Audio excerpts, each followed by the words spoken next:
We're back We're back. with episode number 247. 47? Yep. So we are only 3 episodes away from 250. Yep. So I know we promised some guest stars, but Kamala Harris backed out, so we won't have her. Hey, we're supposed to leave her alone. We're Yeah. supposed to leave her alone and just let her lament. Trump is too busy, so he can't make it either. Yeah. And Xander Harden's here though. That's a superstar. Yeah. We got that going for us. One of our youngest listeners. Hollywood should be leaving the country soon. Yep. Yeah, everyone's leaving the country soon. So hey, bye. See ya. Have a nice life. Yeah, right. Let me know how Palestine is. What's up, Damien? Right on. So let's get into it. Shout outs and that kind of stuff. You can again go first, John, since Oh gosh. I really don't have a shout out other than it's hard to get back in the groove once you've been on a heavy metal ship for a week. But if you can do it, I would highly advise just going out and having just a nice chill disconnection of the world and then get into the music. Absolutely. But you know what? Shout out to Mark Chaos Massacre. I was listening to some on the Crypt this week. We're going to have a stack of international thrash, and he had sent me some comps earlier in the mid-century here, and they're so good. I've got bands from Bangladesh, India, Thailand, Madagascar, of all places. I mean, crazy places you'd never think heavy metal existed. But India is pretty hot with good. Yeah, India is smoldering with heavy metal. And so anyway, he sent me these comps and it included his band Twisted Fate, or one of his many bands. And so shout out to Mark Chaos Massacre from Sydney, Australia. I mean, it just proves again that metal truly is international. And so people are going to get an earful of international thrash and death metal on Saturday and Sunday nights on the Crypt on 128 DB Rock. So there's my shameless plug even. Nice. 28. What's the name again? 128dbrock.com. It's a free app. Download it, and you can listen to it anywhere. I always have a hard time remembering the number for some reason. I don't know why. It's ridiculous. But you got Mark Chaos listening. Got No Baloney. Oh, he's in Melbourne. I'm sorry, Melbourne. Yeah, that's right. Gee whiz. You got Samir Sardar Sune. Cheers, brother. Got Tom Rowan. We got all kinds of people watching. So good to have you all here. Yeah, bring it on. Yep. Yes. Melbourne. My bad. I don't know why I said Sydney. Oh, I was talking to a friend of mine from Sydney, Nebraska. That's what got in my brain. So there's Tony Klim. My bad. Tony? What's up, Tony? Oh yeah, he made it. Right on. So why don't, since you're done with that one, why don't you go ahead and do your picks of the week, and then we'll see if Kevin's got anything he wants to add. My picks of the week. We got a rock and roll pick and my metal pick. This is sort of a crossover pick. I don't know if you can see that. That is the Electromagnets. Hang on, we're gonna solo lay at you for a second. Anybody familiar with the Electromagnets? Nope, can't say that I am. Does anybody know who Eric Johnson is? Yes, of course. Yep. Well, this was Eric Johnson's first band when he was 17, 18 years old. It's a rock jazz crossover fusion scenario, and it's just brilliant. And I think that once again, I think that when we have a warehouse of sounds that we can dip into, I think it just makes us more open to other things. And so as I was listening to Tomb Mold and Blood Incantation and some other things this week, it reminded me that even those heavy bands have a jazz influence. So here is my pick of the week for your rock / jazz / fusion is Eric Johnson's Electromagnets. It's kind of hard to find. It's easier to find on CD, but if you can find the record, it's a DIY thing. But and there is a second one out that's just equally as good. So, but my heavy metal pick of the week, it's almost too obvious. is Blood Incantation, Absolute Elsewhere. I know Steve-O, who's not here, he really likes it, and but this thing is just brilliant. I mean, it's start to finish. There's not a bad song. It's heavy. It's melodic. It's ambient. It's atmospheric. And I didn't just buy the album. I bought Glow in the Dark album, and I bought the deluxe edition that has a book. It has a Blu-ray of images, and then it also has a 5.1 mix of the album, which is really cool. And then it also has the Luminescent Bridge EP on here, and then it has an original motion picture soundtrack to the making of the album called All Gates Open. This is something they did with the new members of Tangerine Dream, and it is just spectacular, really cool. So that's my pick of the week: Blood Incantation, Absolute Elsewhere, on any form that you can find it, and then of course Eric Johnson's Electromagnets for the rock pick of the week. And there you go. Can't go wrong. Absolutely. And we got TJ Lewis chiming in, and Brother Right Lee, on. Noise Spectrum chiming in. So yeah, we need to have TJ. You know what? We need to probably schedule TJ to come on and tell us what's going on. Four Boat is actually back up and running after a several month hiatus, and I'd like to know kind of what that's doing, because since they are our house band, well, at least they were in this house. But anyhow, yeah, we'll have him back. We'll have him on. Plus he's pretty smart for a young buck about music, so he could probably teach us a thing or two. Right on. Yep. Hey Kev, you got any shout outs you want to do? Any new pickups you want to show, or anything like that before we get? Yeah, Mike. I do want to give a shout out, and some of you know who watch my videos that I mentioned must have been probably a couple months ago. My sister, who was doing chemotherapy for pancreatic cancer. Anyway, she just had her first scan, and her tumors have shrank. That's good news. She's gained 10 pounds back, so that's good news too. Positive news from her, and but anyway, she's doing good. They're in Arizona now for a while, so.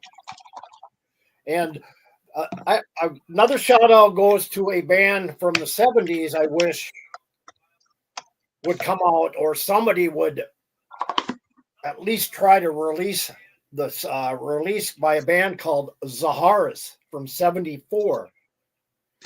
And they come out with one album called Living Ain't Easy. And the album is rare, very rare, very hard to find. I mean, it goes for like $2,000 on but anyway, shout out to any companies out there that want to put it out on vinyl. Aren't they from Missouri or St. Louis or somewhere in the Midwest? I think they are down. Yeah, I think now that you mentioned that, I believe they are from. I thought they were from Ohio. Okay, maybe so. I knew it was someplace in the Midwest. But it's very hard to find that album, even if you do find it in the wild. It's very, very rare, and it's a really, really good 70s hard rock album. Good grief! Hello from Turkey. All right, that's crazy. TJ Lewis says, lots to tell. Would love to tell you all about my favorite albums of the year also. Yeah, let's squeeze him in. We'll reach out. We'll get a hold of you, TJ. Yeah, we'll get you on. We in the next 2 episodes before we do 250. So yeah. Right on. Hello from Turkey. Well, cool. I'll talk to you about that 70s album later on, Kev. We'll see if we can, maybe something we can do about that. But hey, I just got a box in the mail. Literally opened it right before the show. I was actually just opening it up and looking at it. But yeah, got the new King's X Live Love in London 3 LP. Look at the size of that spine. I haven't even opened it up yet. It's literally still sealed, but it's a thick one. It's probably need those extra big sleeves for them. So it's a triple gatefold. Is that like an era-based thing where they do all of one album or all of another, or is it just mixed like live sets from different years, or what is that? This Live Love in London is one full show that they did in London, and it spans the entire era, and it's a lot of songs, as you can see, and there's a few long ones in there. It's really cool. I really enjoyed the show. On the song, one of the songs, which one was it? was it maybe Summerland? One of the songs, the audience sings the entire song, the verse, the lyrics, everything. I mean, the chorus. It's a great show. The sound quality is really good, and yeah, I can't wait to pop it open and look at it because I did get to work on this, and Rob Caldwell actually was the one who did the mastering on it. So that's wasn't Steve Perry the guy that said, you've succeeded when the audience is singing all your songs? yeah, right. So that's that speaks to them. I'm not the hugest King's X fan, but I wholeheartedly respect them because I have Dogman and some of the others, but when you succeed doing what you love, can't knock that. Then we've got this is not even on sale yet because it had to go back to the manufacturer. No. What are we looking at? It's hard to read.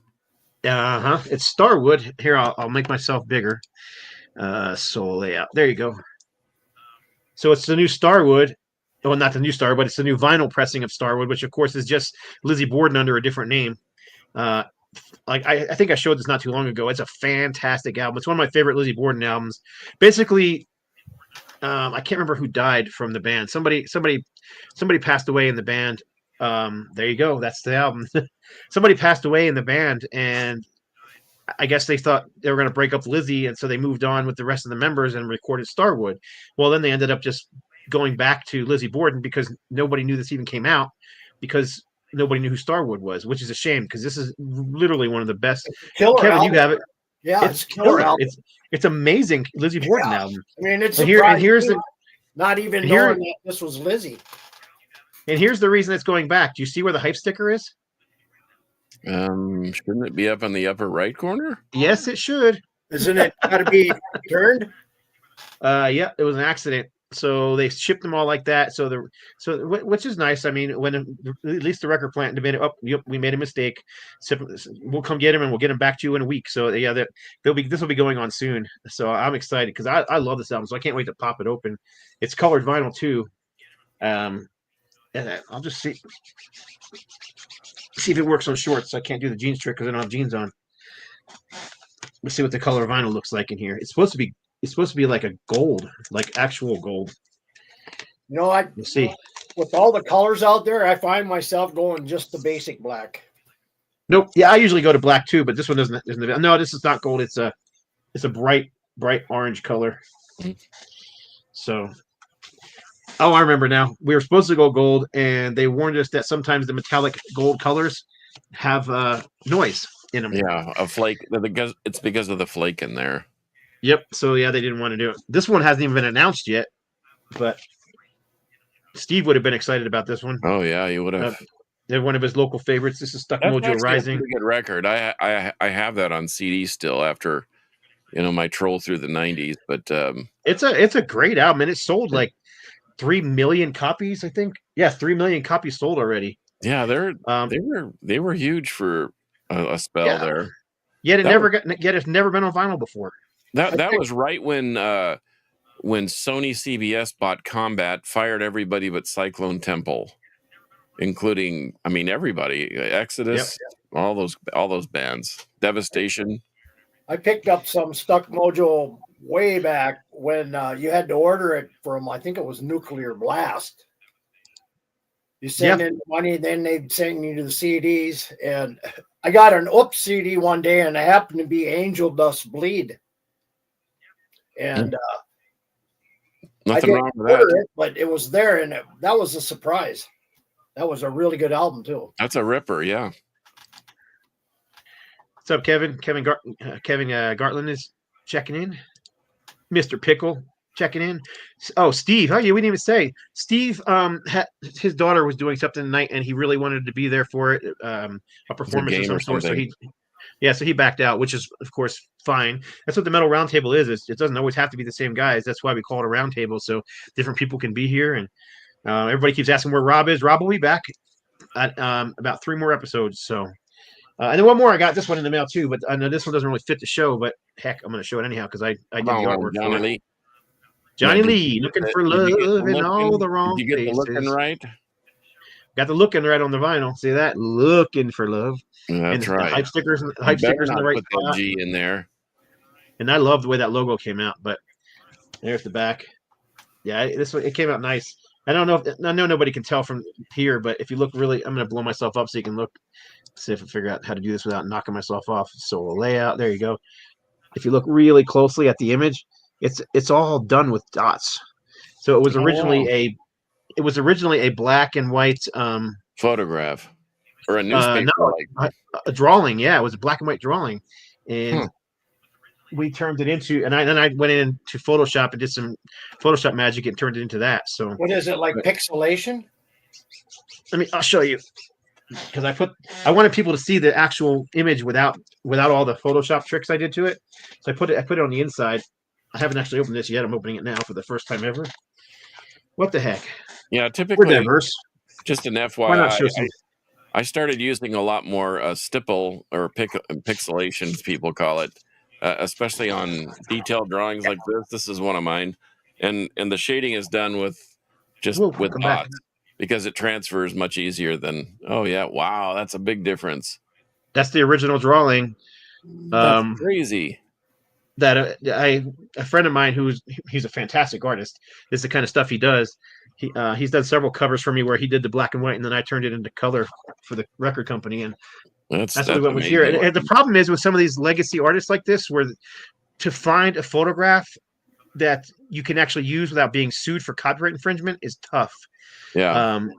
So we're having to do other things, and frankly, I think it looks better like that. So it looks that it doesn't, since it's not an actual picture. So it doesn't look like a modern release. It could be easily be an older one. Yeah. And then there's the color. There's the vinyl itself. Kind of like whiskey and smoke. Yeah, and it's got a lot of red in it. I don't know how well it's coming across, but anyhow, I just got those, so I was excited to show them to somebody. I show this stuff to my wife all the time. She's like, "Yeah, that looks nice, honey." I'm getting some beard love from Turkey. Yeah, I had my beautiful wife. I wanted to trim it, and she said, "Let me." I think she trimmed 3 small hairs on that very tip, and then said, "You're done." So, and I've been told that no trimming of the beard. So it was whatever the queen says. Happy wife, happy life, and I'm not gonna die on the beard mountain. Let's get into it. So basically, what we're doing is our favorite and least favorite albums from some of our favorite bands, and I found this kind of challenging. Absolutely, there's lots of bands. Especially when it's your favorite, you're picking like favorite bands. Because I could easily like pick up Def Leppard. I like Def Leppard's first 2 albums.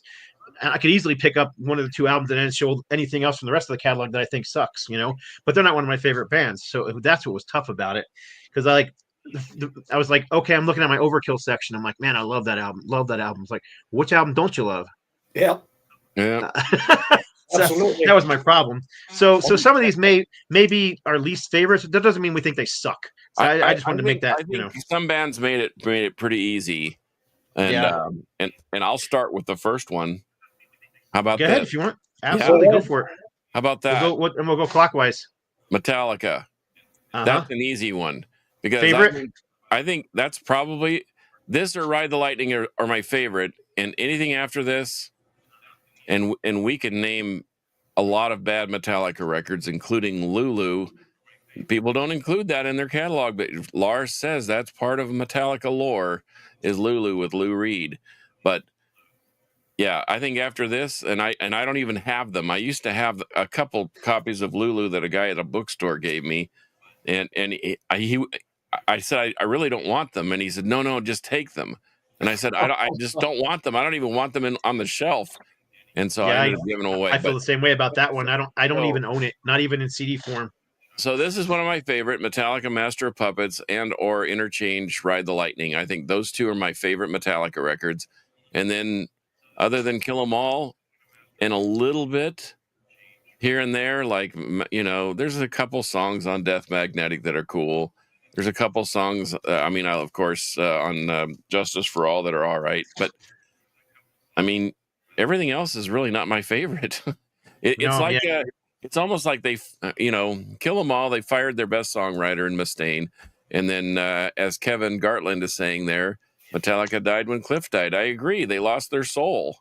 They lost direction. They lost everything. They just became they decided to make money instead of music, Yep. and so Yeah, and They I don't know if that happened after Cliff died, though. I mean, I think they tried really hard on Injustice for All to prove themselves. You know what I mean? And I agree. we're not.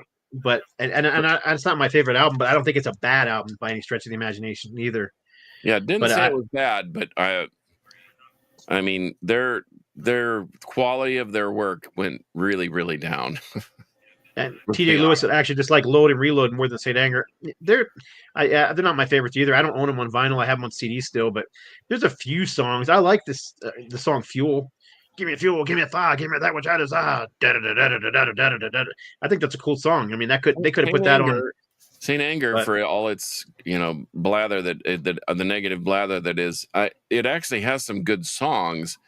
It's just that the production is so horrific, and to me, my favorite part of that whole album is if you bought the promo version and you got the DVD where they play the entire album with an actual snare, and it just sounds pretty killer and raw. But yeah, I can't recommend. I'm going to go next. I'm going to show an obvious one. I put it right up front because everybody's going to expect it from me. Hard to pick a favorite album from Aerosmith. Anything almost in the 70s I love. But I knew you were going to come up with it. But least favorite. This album is horrendous. I don't know what they were thinking. I mean, because I'm such a big fan, I really tried to like it. You know what I mean? It was one of those albums I played over and over again. I'm like, there's got to be some redeeming value to it. And there's a few songs I like, but overall, it's just packed with too many. I don't mind Aerosmith ballads. They've always had ballads. I mean, come on, Dream On was on. They had it out, ballads on every single album. But this one's got like 4 of them. And then, why would you bring Carrie Underwood onto an Aerosmith record? It's just they were trying to appeal to pop stars. I really think that. Yep. I really think that Steven Tyler got in his head, that he was a pop star because he was on that popular singing show, whatever it was called. America's Got Talent or The Voice. Yeah, whatever it was. It's the singing show. Wasn't he trying to sing country at one point in time? He did a solo album that people called country. It wasn't really country, though. It was just a straight up pop album to me. But anyhow, this album. And the funny thing is I have a CD version that was released at Walmart only, and it's got like 3 or 4 tracks that were recorded, but not. And those tracks are better than some of the stuff that's on here. But the best tracks on here are the Joe Perry tracks. It's a shame that the band didn't actually write together because you can tell who wrote what just by listening to the songs. So, yeah, unfortunate. It's just not a good album, and it may be their last. Yeah, Noise Spectrum says Steven Tyler was on American Idol. There you go. That's the show. Yeah. And the funny thing is Steven Tyler would have never made it through the first round because they didn't like rock singers. They only wanted, the sound alike same singers that they all sound like almost all country stars is what they were doing. Daughtry. Well, that's like all the other, like The Voice is like that. They go all country, and all them shows they cater to the pop style. Metallica, for me, ended after 1983 to 1991 and became an industrial prostitute, a modern populist band. Wow. Perfect. There you go. You're up, Kev. All right. Well, this was a hard one for me, especially loving this band a lot, but I had to go with my Annihilator here. I'm gonna blow you up so we can see you a little better. With Alice in Hell. Good record. Yeah. I gave this a great record. A slight number 1 over probably Carnival Diablos and that period of Annihilator. I really love that era, of course, with the Joe Comeau eras on vocals. But, this is really where they started it all right here, and of course, this is actually, it's not an original, but it is a music on vinyl, which is very good recording. And, of all the Annihilators that came out, I would say to me, this is the biggest dud he come out with. And I heard it once. I haven't really heard it again, but, being a completist with bands, you usually got to keep it in your collection, but that's me. I went with Remains. To me, it just doesn't do anything. It's one of those. Yeah, I never could get into Remains either. It's not that I hate it. It's just not one that really It's like he experimented. Well, and that was all Well, drum machine, and it was just him, right? Just him only, and no other Yes, players. exactly. And it had yeah. a kind of an industrial tinge to it as Yep, well as I and that's recall. where I'm not really into like a lot of industrial stuff, but I didn't care for it because I mean, let's put it straight. He's a guitar god. Yeah. Yep. Well, and if you haven't, you should check out some of his newer stuff. Oh, I have most of it. Yeah. Yeah, it rips. Yeah, he's a. And, Go ahead, you're up. and he should do more vocal singing anyway. He's got a great voice. Well, I know Kevin everybody- Gartland said great album. Saw them up for Testament and Wrath Child America on that tour. Yeah. Yep. They are a great band. I mean, he's a great guitar player. This one's going to be too obvious too. I'm going to start off with the heavyweights and just get it over with. But Slayer, Rain and Blood. Mm-hmm. I mean, I love Haunting the Chapel, and I love all the the stuff prior to this. But this thing is the pinnacle. This thing is not the pinnacle. Diablos and Musica, whatever it is.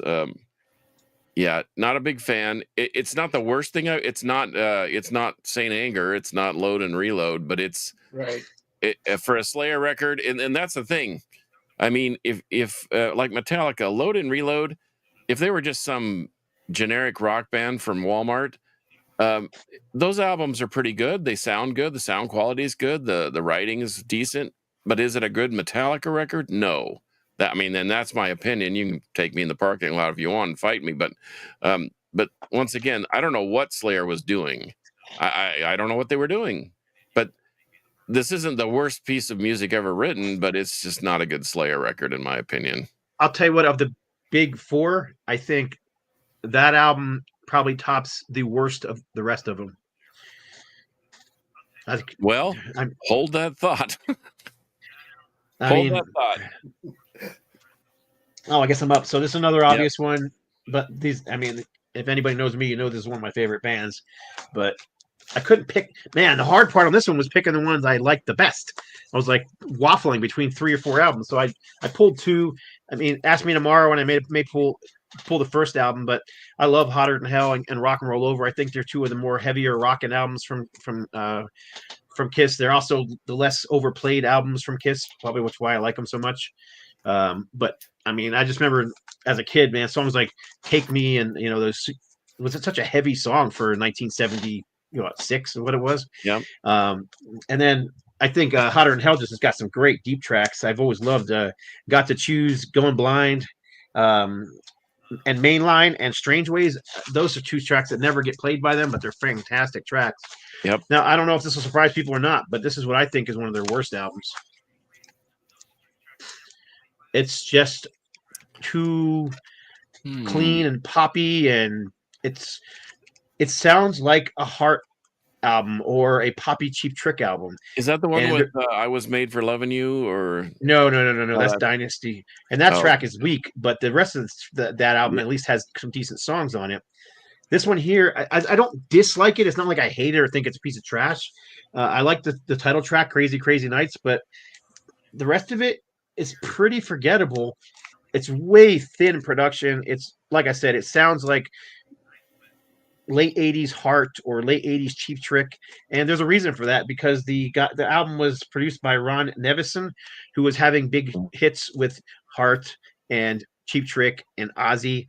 So of course Kiss jumped on that bandwagon and produced this album that, like I said, I just think it's weak. And I don't know if it's just the production or the songwriting, but I mean, some of the guitar solos are great. Bruce Kulick is just a total shredder, and both Gene and Paul, the vocals sound great. It's just, I don't know. It's just not my favorite album by them. So again, that's this one you can. Hot in the Shade. Hot in the Shade's not great either, but I'll take Hot in the Shade over this one. So, yeah. That's why we're all here with our opinion. So let's see what everybody else is saying. Yep, Damien Hair Metal said Hotter Than Hell is a good choice. Kiss is King.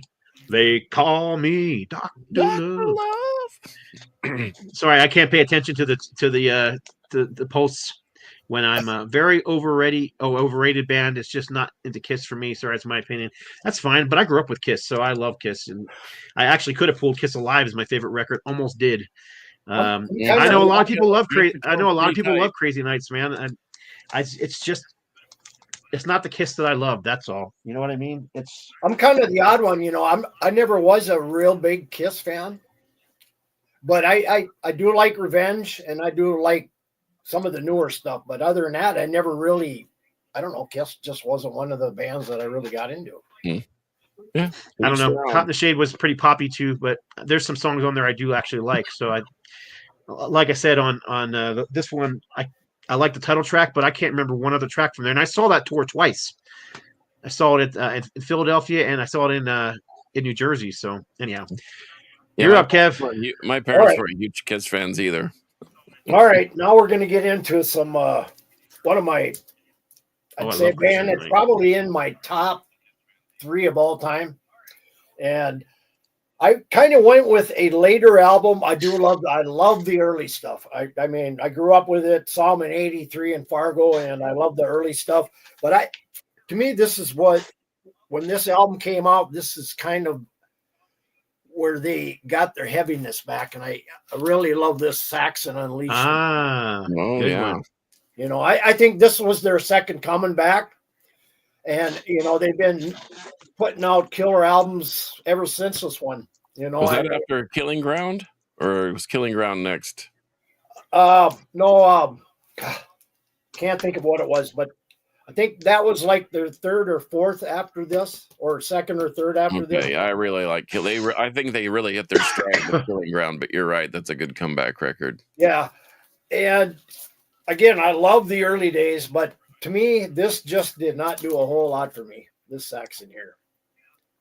The second one, right after this, yes, absolutely. But this one, you know, I don't know what it is, but to me, I think the songwriting is just a little bit weaker on this debut. I don't know. It was 79.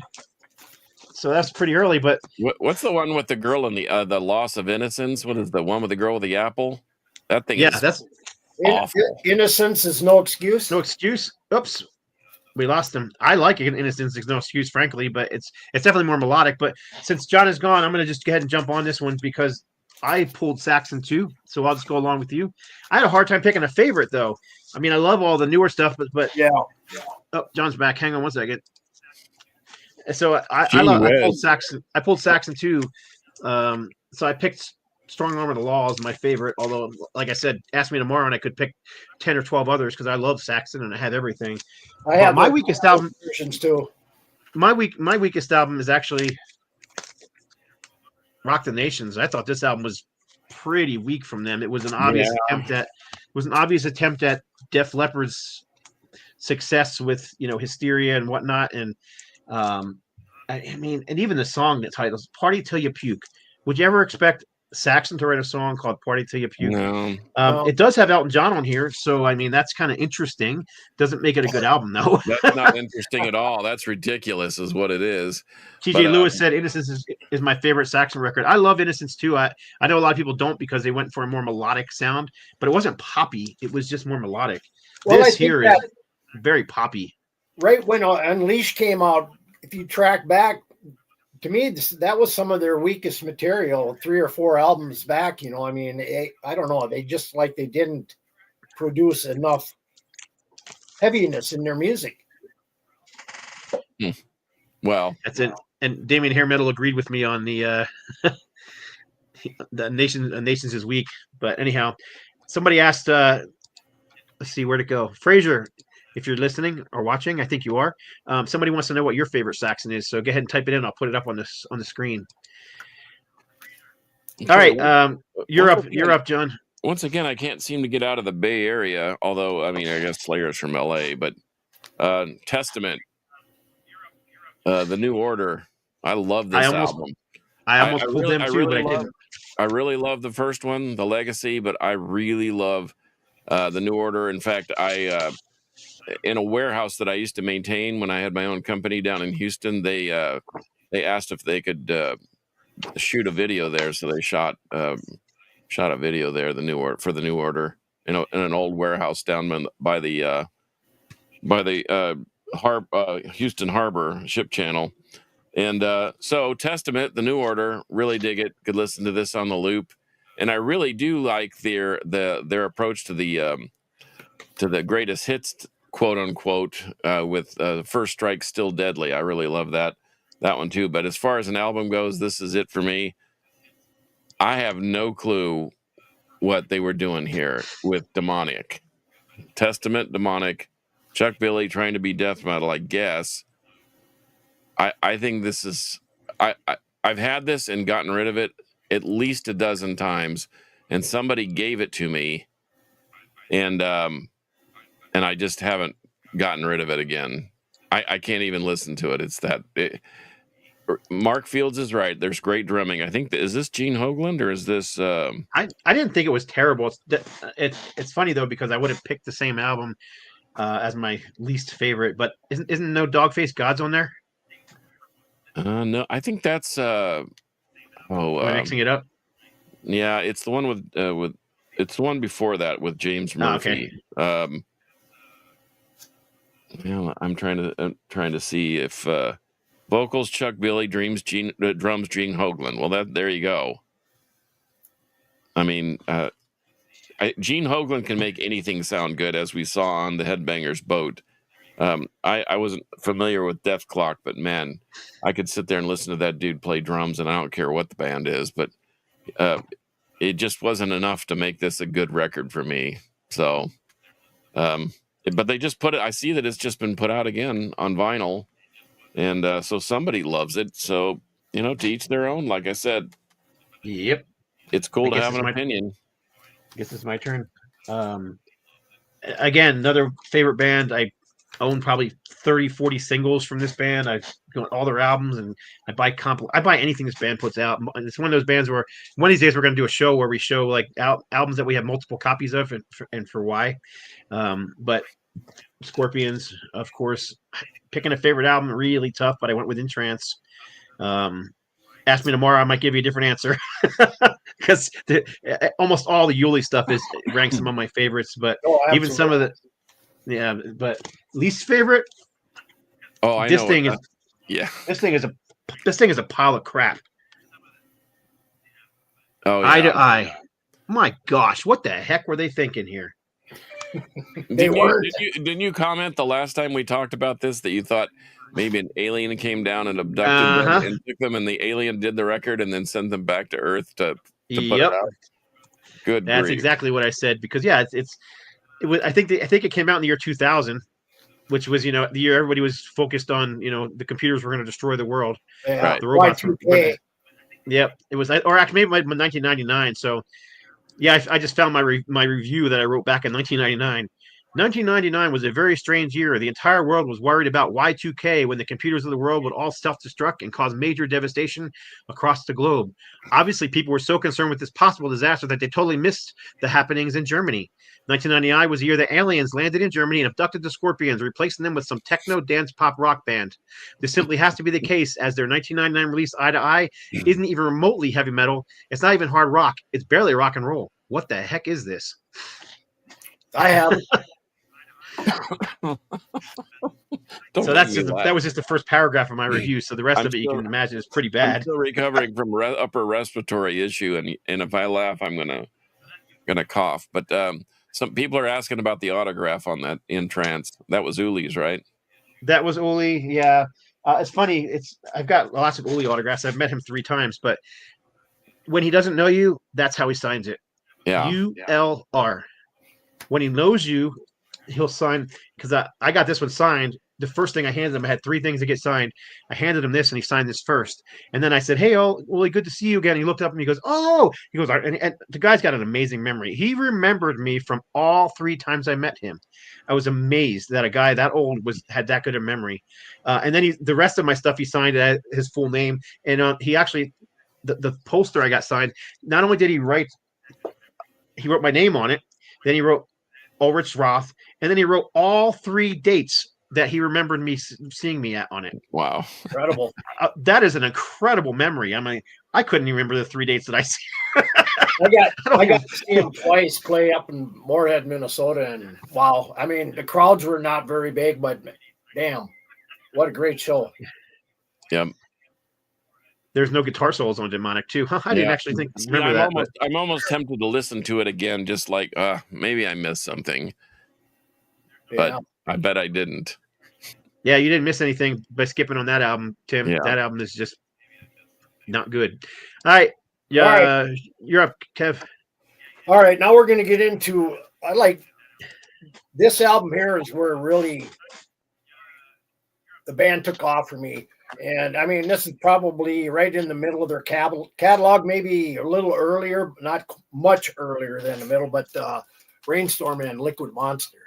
Oh yeah, that's a great album. Good one. This is what, I mean, I've been a fan ever since. You can go back catalog, like their first two albums, Hungry and I can't remember what the other one was, but those first two albums need to be released on vinyl. But this one here is, I mean, it's just a monster album. And you did release one of them on, you released it on green vinyl, didn't you? Brainstorm. I released Soul Temptation on, we released Soul Temptation. Yep. Hungry is a little bit different era, I think. Yeah, that's prior to that one. Yeah. Now, one of the worst ones, I didn't really care for this one. I mean, it's not a bad album, but Brainstorm Downburst. That period, which was about 2008, 2009, in that era, I think their albums were not as strong. But they've since remedied that with the last two albums. And, I mean, those are both killer albums. But this one isn't one of my favorites by far. You know? Yeah, it's not bad. I have that on CD and vinyl, and it's not bad. It's just like you, it's not my favorite. I probably would have picked the one you picked or Soul Temptation. Those two are two of my favorites. That era of Brainstorm there is my favorite era. I think the couple right after that were, what was it, Meta Mortis and Soul Temptation. Yep. Yeah, those are good too. Yep. Go ahead, John. You're up. Okay. Oops, I pulled the wrong one. All right. Well, I pulled Forbidden, and this is Twisted into Form, which is the second one. I wanted to pull Forbidden Evil. That thing is just a classic Bay Area thrash. I've got history with the band, and so Forbidden Evil. But then, what was going on with this Green? Yeah. Distortion was weird, but it had a couple of good songs. This doesn't have any good songs. It's horrific. I don't know what they were doing. And then they just flamed out and disappeared. And this is when they were on Pavement, which, no offense to any record labels out there, but Pavement did not do bands much favor. Ask Solitude Eternus when they released Downfall, which at the time was quite appropriate until they remastered it and re-put it out. But, Twisted into Form or Forbidden Evil by Forbidden are classics. Everybody needs them in their collection, but nobody needs this in their collection. I'm sorry. Forbidden Green. And I can't even recommend Distortion. That was the one prior to this, but it's just, I don't know. I don't know what goes through bands' heads when they put stuff like this out. It's like, yes, it's a little experimental, but it's just not even good. I don't know how to. The only thing I could think of is they just a lot of people think that they got to capture the new fan, the young fans, and they want to get the new fans in, right? They go from a killer melodic thrash metal, speed metal band to a Machine Head. Yeah, exactly. That's the only thing I can think of, because it happens all the time, and sometimes it works. I mean, it worked for Metallica. Not that us here like the Metallica stuff after a certain period of time, but a lot of people do. So well, and while we're talking about that, just because I know we're running out of time and I'm running out of space, Violence Eternal Nightmare had the same issues. The second record, Oppressing the Masses, and they put out Torture Tactics on EP. But as soon as they signed to a big label and they started telling them how to live and what to do and what to wear, and nothing to gain, Violence. And yes, by putting this record out, they had absolutely nothing to gain, and they didn't gain a thing. This thing is horrifically bad, and it's disappointing because I love Violence. Violence was my jam, especially Eternal Nightmare, and I paid big bucks from my buddy Poser Mark down in Houston for this Japanese pressing, because I had to have, once again, Scott, you talk about things we have multiple copies of. I have multiple copies of this. I have German pressings, English pressings, original American pressings, vinyl pressings, but I love this album. This, on the other hand, is horrific. This maybe even trumps the Forbidden Green as far as being bad. But to their credit, the EP that they put out 2 years ago, when they kind of I think I just heard you say Trump is bad. No, I said what? No, Trump is.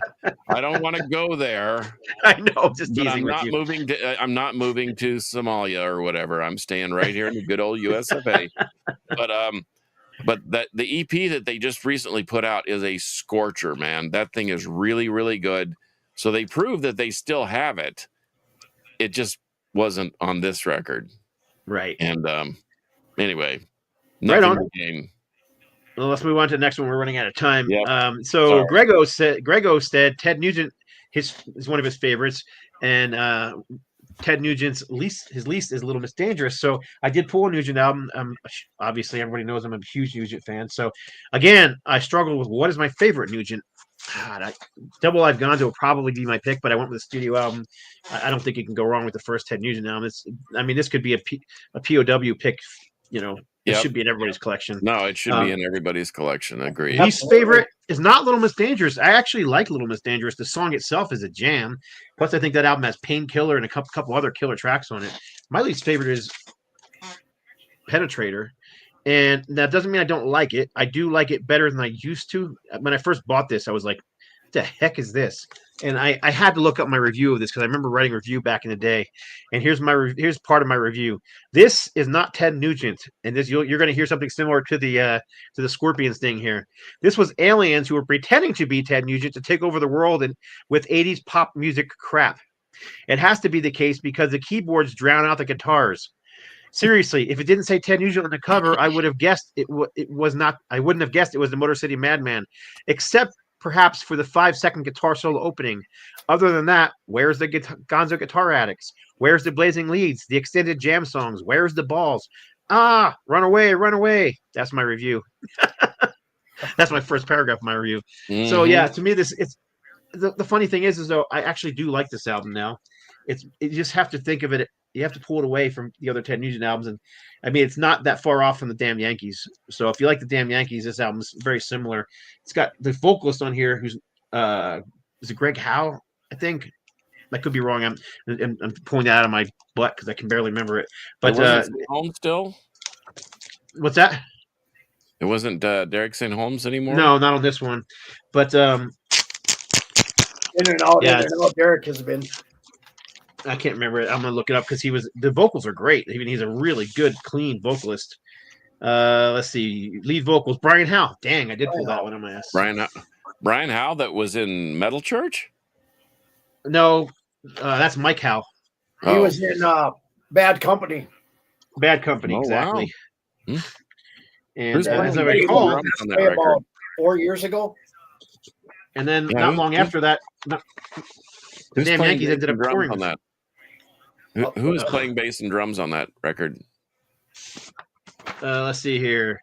Bass, Doug Lubhan. Drums, Bobby Chenard. Don't know either Keyboards, one. Keyboards, Alan St. John. Percussion, Crazy. Peter Wolf. Oh, wow, from Jay Giles' band. Yep. Ted Nugent, 6-string guitars, 6-string bass, and lead vocals. So anyhow, I don't hate it. It's just not my favorite. It's like very poppy. I always found this amusing though. We stayed at the Hard Rock Hotel one time, and this is the thing you put on the door when you don't want them to enter. You're tied up in love. which was the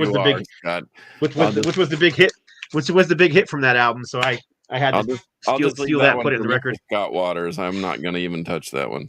All right, I'll do another one real quick since we're running out of time, and then I still got a few more, so I'll go through them quicker. Again, hard to pick out a favorite from this band, but is there even a greater album than this live album? It's just perfect. I That love this album. That German import that what is it called? Headstone. Yeah, that's good. That's a good one too.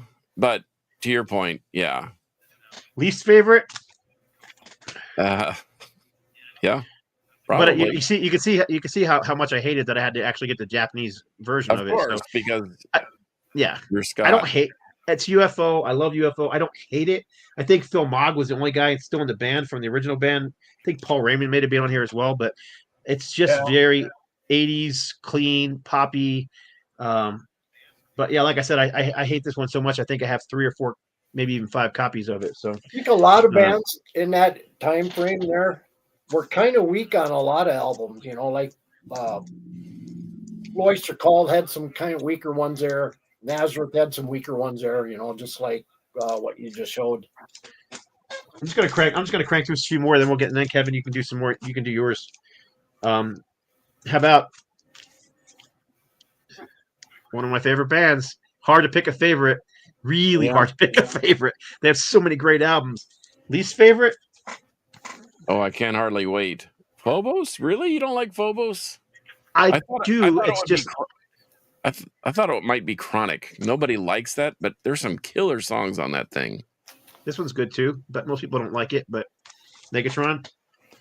Yeah. It's not that I don't. Not that I think it's bad. It's just not one I listen to very often. It's when I want to hear Voivod. There's it's when you want to scratch that itch. It always depends on the mood. If you want that raw early stuff or the more techie stuff or the Outer Limits or Dimension Across or and even the newer, even the last 2 newer albums are great, but I can't even remember the last time I pulled this one out. So that's why I chose it, not because it's necessarily a bad album, but yeah, I've never actually even seen this one on vinyl. This is like the only copy I've ever seen on vinyl. So and it's actually a double album, so it's it's even more problematic to listen to it because I love single records because you can just sit and enjoy for 20 minutes. With the doubles, you got to get up every 8 minutes. No, and this is not a double. It's got 2 albums in here, so it's got Negatron. It's got Negatron and Phobos. Yes, that's actually so one album cool. One album is Negatron, one album is Phobos. I've had this thing for decades, so anyhow, like a split album. Yeah, it's one of the few I don't have. This one is. I tried to death metal, Mortification, the early stuff. I had a hard time picking a favorite. I could go with either of these albums. I love them both. They have a lot of albums that I love. This album here, although I like the cover on it, there it is. I never could get into the music on this one quite as much as the rest of them. This is The Silver Cord is Severed. It never did it for me.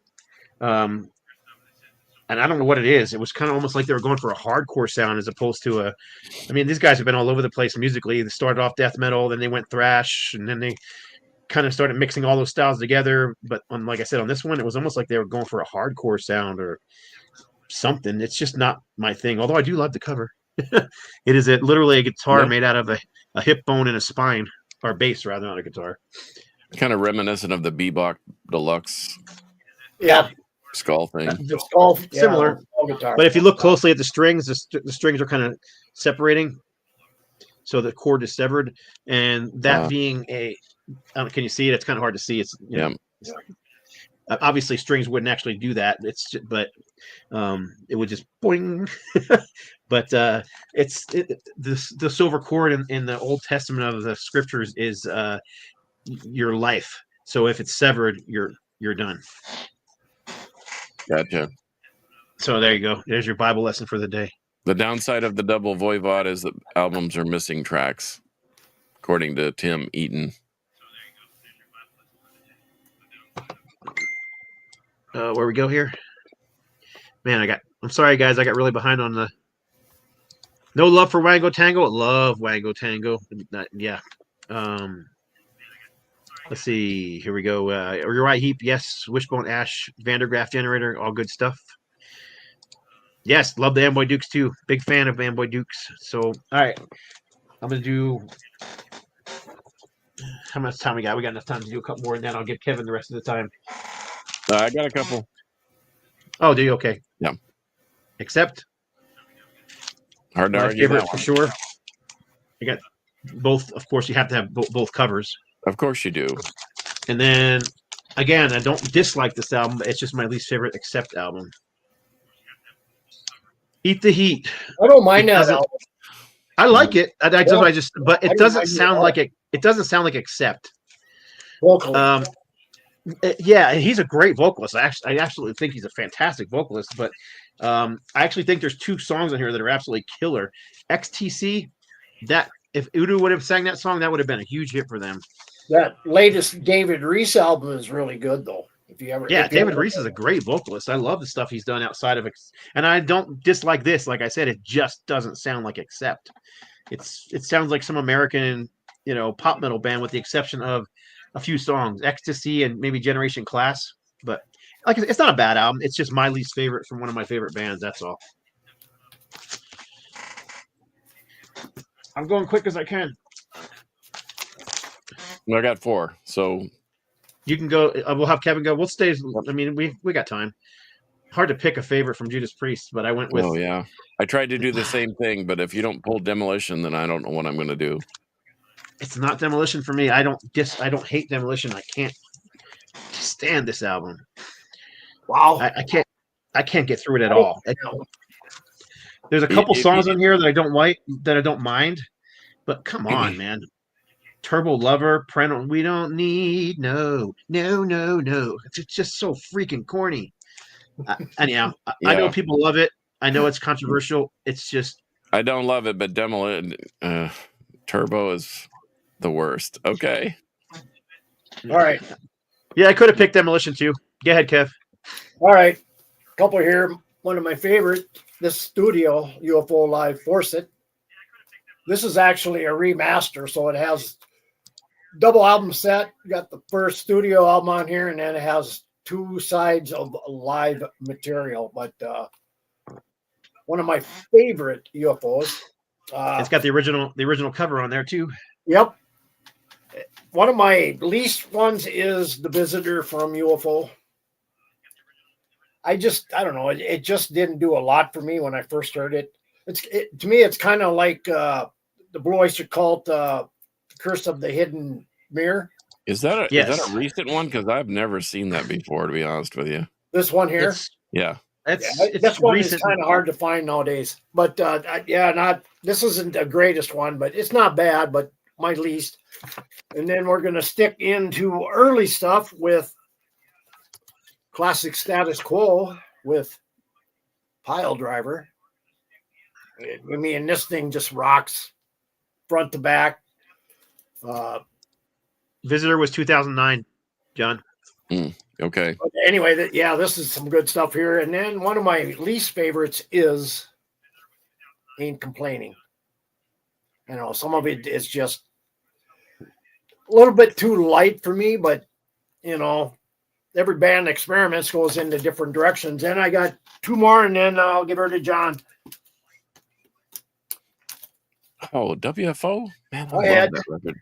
Anyway. One of my favorite, is this Blue Oyster Cult. Can't go wrong with that one. No. I mean, this one, Interior Mutation, we're back and forth, but I like this one just a tad bit more. I didn't really care for the Revolution by Night all that much. I mean, 80s, they kind of took a step back, in my opinion. But, it's not a bad album, but it's just something I don't listen to regularly. But yeah, that's me too with that one. It's not terrible. So, all right, John, go ahead. Okay, I'm going to race through this. I wish Steve-O were here.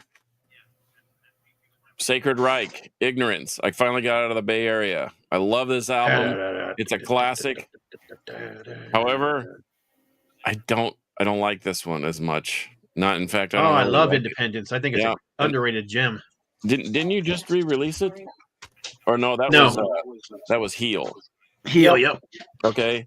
And Pink Floyd. Sorry. Wish You Were Here.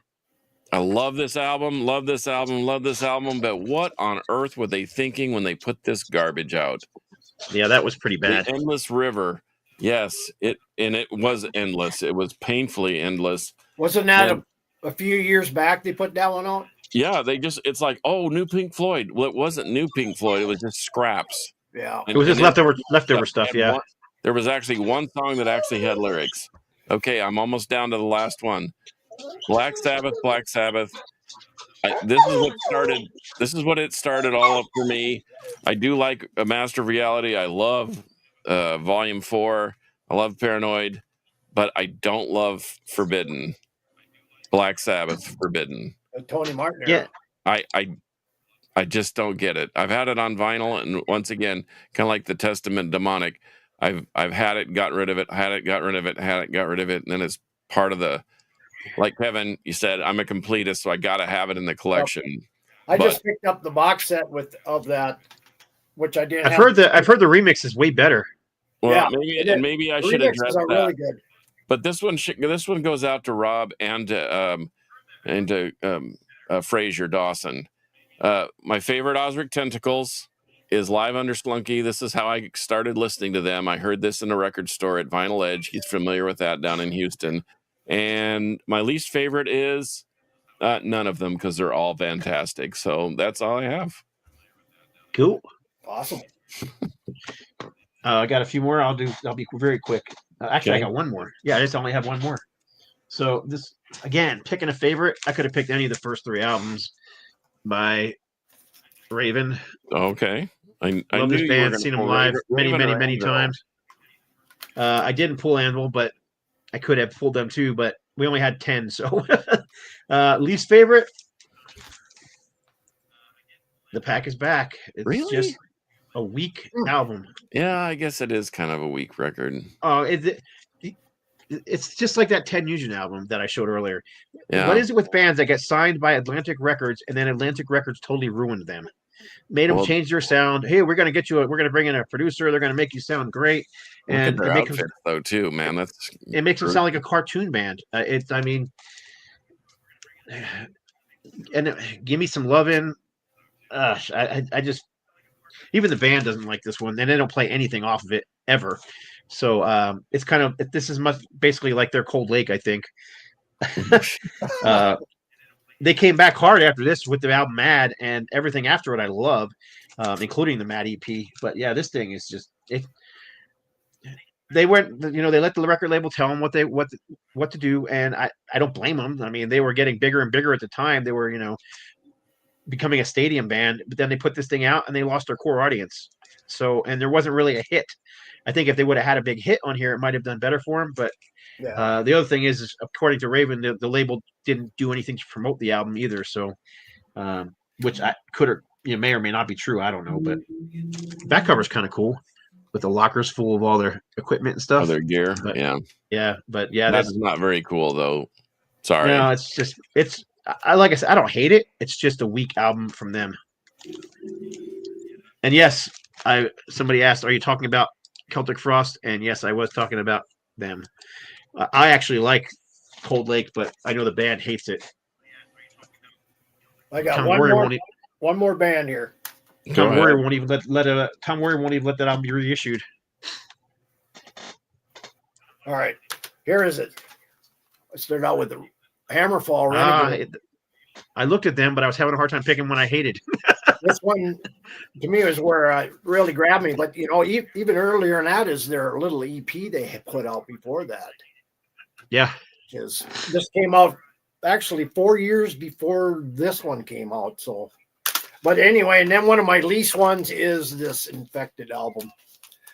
To me, I think they were all about experimenting on this one. You can even see it in the cover. The cover to me is just not a great cover for Hammerfall, especially looking at their past covers. I mean, the zombie apocalypse thing has been pretty much worn out. Yeah. I mean, it's okay, but not one of my favorites. That's all I got. Doesn't Venom make a guest appearance on that album too, as I recall? Almost positive they I think so. It doesn't. I don't see it on the back here, but I do believe so. Trying to see. No, I don't see it on here. And it's funny. This is all. This album is, you got to play it in 45, the whole thing. So, but 45 is supposedly for better sound quality, but supposedly. let's see here. I'm looking it up because I'm almost positive. I wrote a review on it. It's definitely a darker album. Yeah. I just wanted to see. I'm almost positive that the guys in Venom were on that album and they like recorded a song together on there. But gosh, if I can remember which one it is. Anyhow, whatever. Not important, I guess. Is that it? Is everybody done? You got any more, John? I got none. After Osric Tentacles, I can't. That's my coup de grace. That's the tete-a-tete. That's everything I got. Iron Jaw coming soon. I'm stupid excited about it. Hey, I like what you did with the cover. It looks great. That video thanks. is killer too. Yep, I cleaned it up a lot. The cover, the best I could. Looks good. So anyhow, all right. Well, I guess that's it. We're over time, and I appreciate everybody watching. We at one point, I don't know if it's just from YouTube or how it works, but I mean, we average live between 20 and 30 people watching, and today we're averaging between we were up to 75 people at one time. So holy smokes. And even at the end here, as people are dropping off, we're still at 41 and 40 and 39. So I guess we need to go. Yeah. People are dropping out like flies. So all right, man, we do appreciate y'all watching, and I try and put all your covers, your comments up. The back cover is much better than the front. Oh, yeah, on the Raven, definitely. Could have been the front cover, right? Yeah. Anyhow, so yeah, we appreciate y'all. Have an awesome night. Kevin said, and I agree. So as usual, how do we end this thing? Metal will prevail. And this is where I try and find the end and leave y'all hanging.